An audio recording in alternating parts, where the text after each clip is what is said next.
Welcome to Zaption Tour 4.2, Patterns and Linear Functions. There are 5 boxes. The essential understanding for this lesson is that the value of one variable may be uniquely determined by the value of another variable. So we're going to be talking about the relationship between two different variables and patterns that occur from looking at them. Before we begin, though, there are a few definitions that we have to understand, and I'm going to read them to you. In a relationship between variables, the dependent variable changes in response to another variable. That's because it's dependent upon something else. So values of the dependent variable are called outputs. You may know these as the y values in terms of algebra. The independent variable does not change in response to another variable. It's independent. Okay, so the values of the independent variables are called the inputs. You may know these as the x values in algebra. So let's get into box number 1 now. Here's box number 1. It's an example. It says, in the diagram below, what is the relationship between the number of rectangles and the perimeter of the figure they form? Represent this relationship using tables, words, and equations, and a graph. Okay, the first thing that I want you to do in all of these problems is to figure out what the two variables are. So let's go back and reread it. What is the relationship between the number of rectangles and the perimeter? The number of rectangles and the perimeter. So which one do you think is the independent and which one do you think is the dependent variable?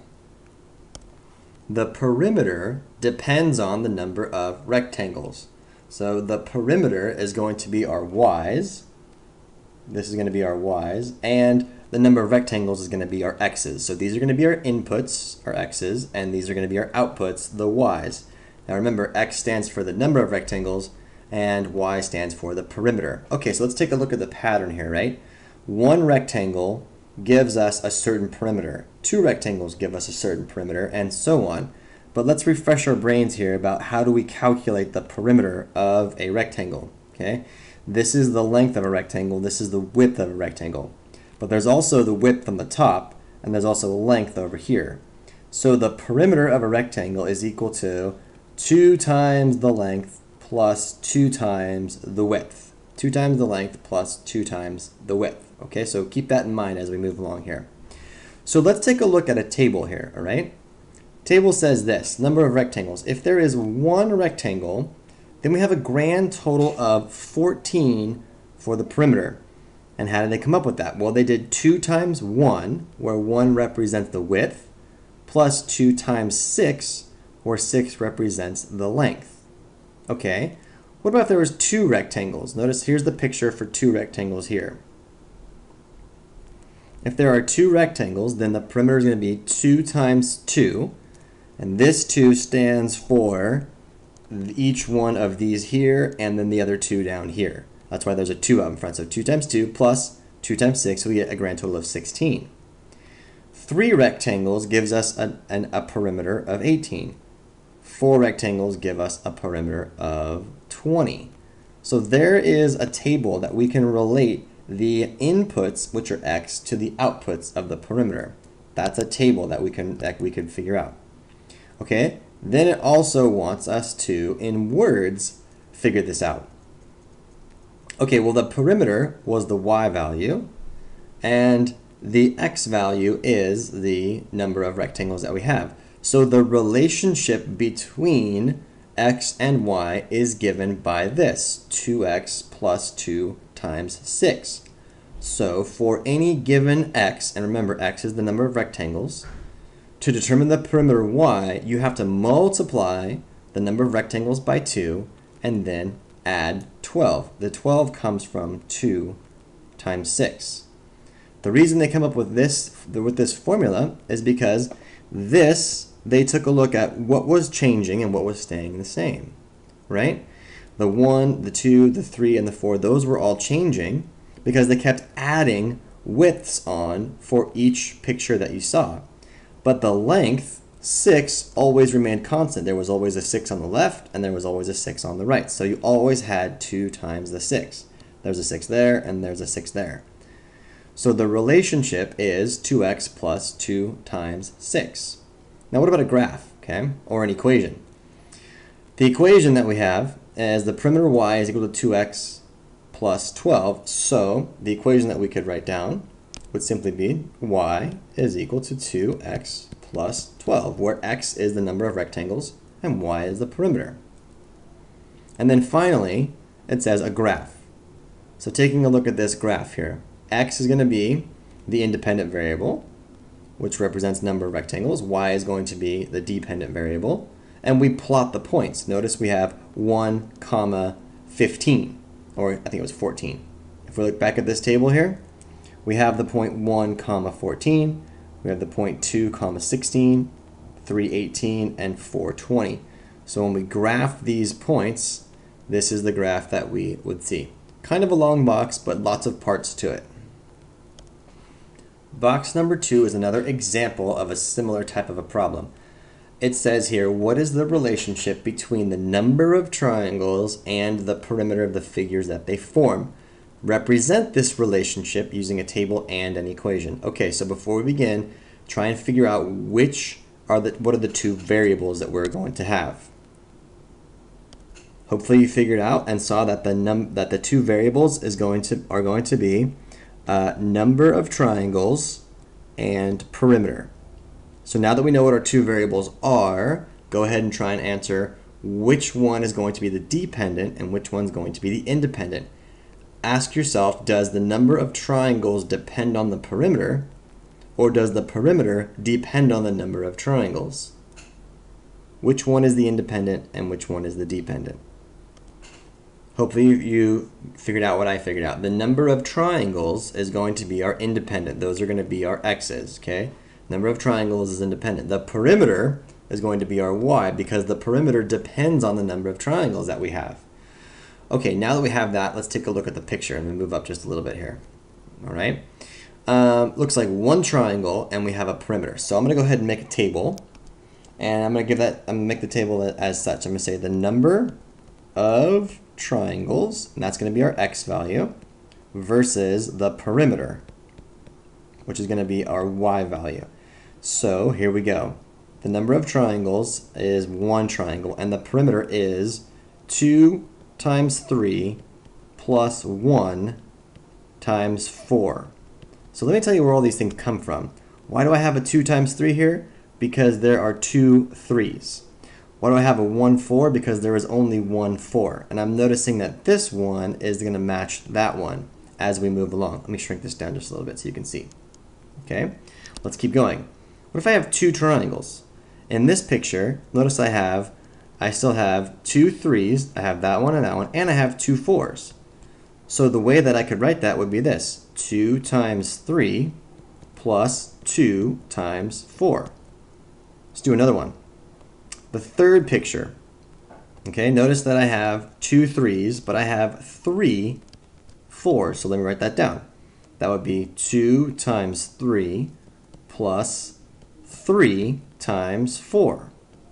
Okay, and we'll do the fourth picture just to see. So if I have 4 triangles, notice that I would have 4 4's here, right? And then I would have 2 3's. So I would have 2 times 3 plus 4 times 4. Okay, so do you notice anything that's staying the same? And do you notice anything that is changing in this problem? Notice that my number of triangles appears in my relationship. 2 triangles appeared here. 3 triangles appeared here. 4 triangles appeared here. So if we were going to come up with an equation, if I kept going and just asked you in general x number of triangles, you would probably say 2 times 3 plus x times 4. That's the only thing that's changing every single time. So our equation would be y, and remember, y was equal to the perimeter. So the perimeter is just equal to 2 times 3 plus x times 4, where x is the number of triangles that you have possible. You could simplify this and say that this is equal to 4x plus 2 times 3 is 6. So that is an equation that relates x and y based off the picture. Box number 3 is a definition of a function. The definition of a function is a relationship that pairs each input value with exactly one output value. There's always a really neat picture that comes along with functions, and it's kind of this idea of a machine. Whereas if you put something into the function then does something, and then it spits out a value. So you can kind of think of a function as a machine, as an input and an output, but the important thing to remember is this phrase right here. It pairs exactly one input value, it pairs each input value with exactly one output value. We really need to make sure that we have that definition down. Box number 4 is another example. It's about photography. It says that the table shows the relationship between the number of photos, which is going to be X, so they tell us right away that's X, you take, and the amount of memory, which is Y in megabytes, left on your camera's memory chip. So notice that if we take 0 pictures, then we have 512 megabytes. If we take 1 picture, we have 509 megabytes left. If we take 2 pictures, we have 506 megabytes. 3 pictures, 503. The question is this: is the relationship between number of photos and memory a linear function? A linear function is just a function that is represented by a line or part of a line. It says describe the relationship using words, an equation, and a graph. So here's a couple of things that we could look for. The X values are increasing every single time by +1. Does everyone agree with that part there? They're all going up by +1. So what's happening to the Y's as our values of X increase by 1? Well, each of these decrease by how much? By -3. Down by -3, down by -3. Since the number of photos increases at a constant rate and the memory decreases at a constant rate, it's going to give us a linear relationship. Okay, the slope of this would be -3, if you want to think of it like that. So in words, what could we say about this? Well, we could say that the amount, I'll write it out for you. The amount of memory left on the camera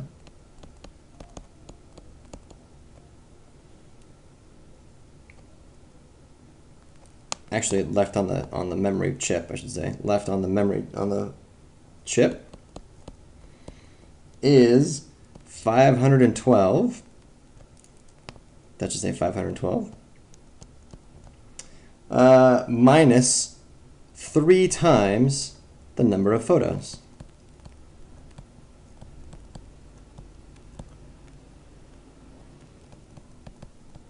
So where does the 3 come into play? The 3 comes into play here. For every photo, I lose 3 megabytes of memory. So what would this look like on the graph? Well, on the graph, it would look like this. If I took 0 photos, I would have 512 megabytes. If I took 1 photo, I would have 509. If I took 2 photos, I'd have 506. If I took 3 photos, I would have 503. So notice that this represents, if you connected these dots, it does indeed look like a line. Okay, what about an equation then? Well, we just said in general up here, we said that the number of photos was X and Y was the memory. Okay, so we would start by saying Y, which is the memory, is equal to 512 megabytes minus 3X, where X is the number of photos that we take. This is a linear relationship, and it has a slope of -3. Box number 5 is another example. It says, is the relationship shown in the table a linear function? Describe the relationship using words and equations and a graph. Okay, here's how you do this. First, you look at the x's. They are increasing by a constant +1. By a constant +1. Let's take a look at the y's. They are increasing by a constant +2. Right? I go from 8 to 10, gives me a +2, +2, and a +2. But notice that the output is starting at 8 units more than the input. So how do we relate these two things? We want something in the form of y equals, okay? Well, the constant change in y's is worth 2x, and then I add on my initial point at 8 and see if this works, right? If I plug in a 3, I should get out a 14, okay? So is it true that 14, the y value, is equal to 2 times 3 plus 8? Yes, it is. 14 is equal to 6 plus 8, so indeed 14 is equal to 14. So this would be my relationship as an equation. In words, we would say the output is 2 times the input plus 8. So here it is here. The output, which is y, is equal to 2 times the input plus 8. That's how we would say it in words. And then if we were going to graph this, we would set up an x and a y. Here would be x, here would be y. At 0, we'd be up here at 8. So 1, 2, 3, 4, 5, 6, 7, 8. At 1, we would be up here at 10. Oh, I'm going to need to go up more. What if I go like this? 2, 4, 6, 8, 10, 12, 14, and then 16. So at 0, we would be at 8. So let's redo that one there. And I'll do it in red for you. At 1, we'd be at 10. At 2, we would be up here at 12. And then at 3, we would be up here at 14. That's how we could graph that linear relationship.